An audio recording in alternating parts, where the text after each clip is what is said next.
Free time ஃபேன்ஸுக்கு வணக்கம். IPL எலெக்ஷனுக்கு கிட்டத்தட்ட ஒரு வாரம் தான் கேப் இருக்குன்னு சொல்லி ஆகணும். ஒரு வாரத்துலேருந்து ஒரு 10 நாள் அப்படிங்கிற மாதிரி வச்சுக்கலாம். இதுக்கு நடுவில் என்னெல்லாம் பிளான் இருக்க போகுது, என்னென்ன சேஞ்சஸ் புதுசாக இருக்க போகுது அப்படிங்கிற கம்ப்ளீட் டீட்டெயிலாக இந்த வீடியோவில் பார்த்து தெரிஞ்சுக்கலாம். அதுக்கு முன்னாடி ஃபர்ஸ்ட் டைம் சேனலுக்கு வரீங்கன்னா மறக்காம சப்ஸ்கிரைப் பண்ணி சப்போர்ட் பண்ணுங்கள். அப்போ தான் அப்டேட் எல்லாமே எங்களை வந்து சேரும். சரி வாங்க வீடியோக்குள்ளே போகலாம். So first of all list எப்படி வரும், ஸோ எந்தெந்த பிளேயர் எங்கெங்கே வருவாங்கன்னு சொல்லிட்டு நம்ம செப்பரேட்டாக ஒரு வீடியோ நம்ம பண்ணியிருக்கோம். சப்போஸ் மிஸ் பண்ணியிருந்தீங்க அப்படின்னா போய் செக் பண்ணி பாருங்கள். ஸ்க்ரீனில் தெரிகிற இந்த ஒரு வீடியோ தான்.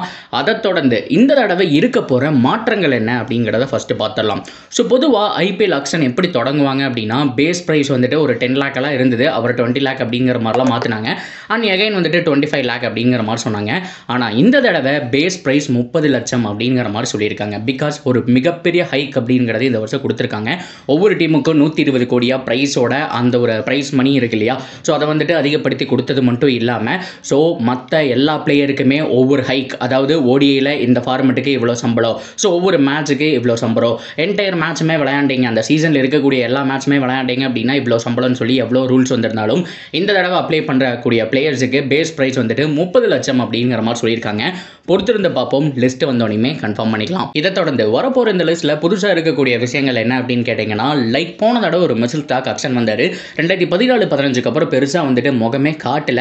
ஏன்னா எங்கள் நாட்டுக்காக விளையாடணும் அப்படி இப்படின்னு சொல்லி சுற்றிட்டு இருந்தார். ஆனால் இந்த வருஷம் வந்துட்டு பார்த்தோம் அப்படின்னா அதிக கோடிக்கு போகிறக்கான சான்ஸ் இருக்குது. போன வருஷமும் எக்ஸ்ட்ரீம் அமௌண்ட்டுக்கு போனார். இதெல்லாமே ஒரு பக்கம் இருக்கட்டும். இந்த மாதிரியான பிளேயர்ஸ் என்ன பண்ணுவாங்க, லைக் ஒரு மிச்சில் ஸ்டாக், ஒரு ஹேசல்வுட்ல என்ன பண்ணுவாங்க அப்படின்னா, மினி ஆக்ஷனை மட்டும் ஃபோக்கஸ் பண்ணிட்டு மெகா ஆக்ஷனை விட்டு வெளியில் வந்துருவாங்க. பிகாஸ் ஏன் அப்படின்னா சின்ன சின்ன டோர்னமெண்ட் எப்போ வேணாலும் விளையாண்டு எப்போ வேணாலும் கண்டு போய்க்கலாம் அப்படிங்கிற மாதிரி தான் அவங்களுடைய தாட்டாக இருந்துட்டு இருந்தது.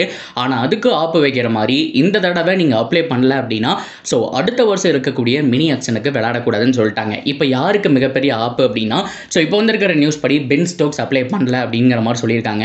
ஸோ அவர் இந்த வருஷம் மட்டும் கிடையாது, அடுத்த வருஷமும் பண்ண முடியாது. 2 வருஷத்துக்கு அப்புறம் தான் வந்துட்டு அவர் எகைன் வந்துட்டு அப்ளை பண்ண முடியுங்கிற மாதிரி சொல்லியிருக்காங்க. உண்மையாலுமே நல்ல ஒரு ரூல் தான். ஏன்னா வந்து பாதியில் நீங்கள் போகிறக்கு ஸோ இந்த மாதிரி அப்ளை பண்ணாமல் இருக்கிறதே நல்ல விஷயம்.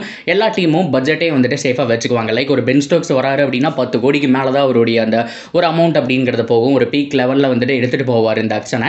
ஆனால் ஒரு மாதிரியான பிளேஸ் வந்து பாதியில் போகிறது வந்துட்டு காலங்காலமாக நடந்துட்டு இருக்கிற விஷயம். 2017 பூனேக்கு ஆடினாருங்க. ஸோ அதுக்கப்புறம் பார்த்தோம் அப்படின்னா ராஜஸ்தான் ராயல்ஸில் நீங்கள் பார்த்துருப்பீங்க, பாதியில் கிளம்பிட்டாரு. சென்னை சூப்பர் கிங்ஸில் பார்த்துருப்பீங்க, பாதியில் கிளம்பிட்டாரு. அவர்னால நோ யூஸ் அப்படிங்கிற மாதிரி ஆயிடுச்சு.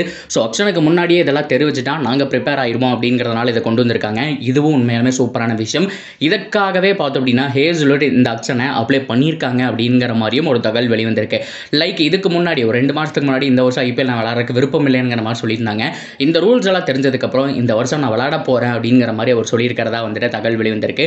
பொறுத்திருந்து பார்ப்போம். ஆஸ்திரேலியாவை சேர்ந்த 70க்கும் மேற்பட்ட வீரர்களில் ஹேசல்வுட் இருக்காரா இல்லையாங்கிற விஷயத்தை.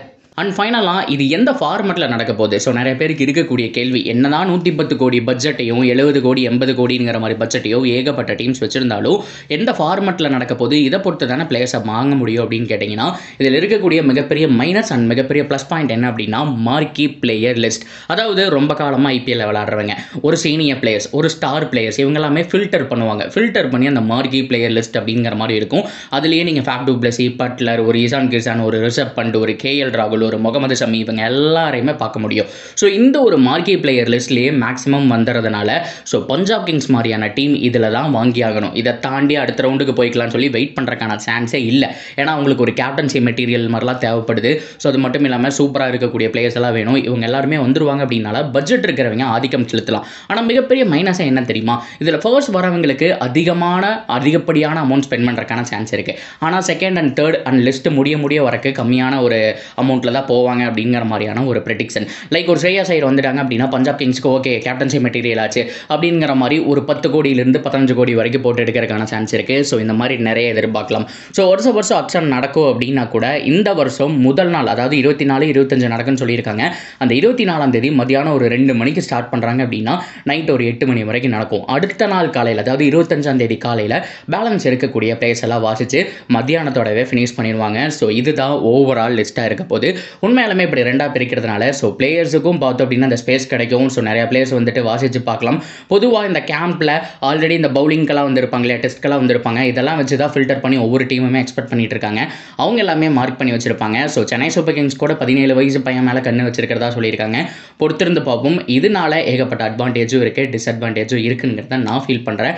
நீங்கள் என்ன நினைக்கிறீங்களோ தாராளமாக கமெண்ட்டில் சொல்லலாம். So that's video guys. இதை உங்கள்கிட்ட ஷேர் பண்ணணும்னு நினச்சா ஷேர் பண்ணிட்டேன். இதை பற்றி நான் கருத்துக்கள் தாராளமாக கமெண்ட்டில் சொல்லுங்கள். தொடர்ந்து அப்டேட்டுக்கு சேனலோட நினைச்சிருங்க. மறக்காமல் சப்ஸ்கிரைப் பண்ணி சப்போர்ட் பண்ணுங்கள்.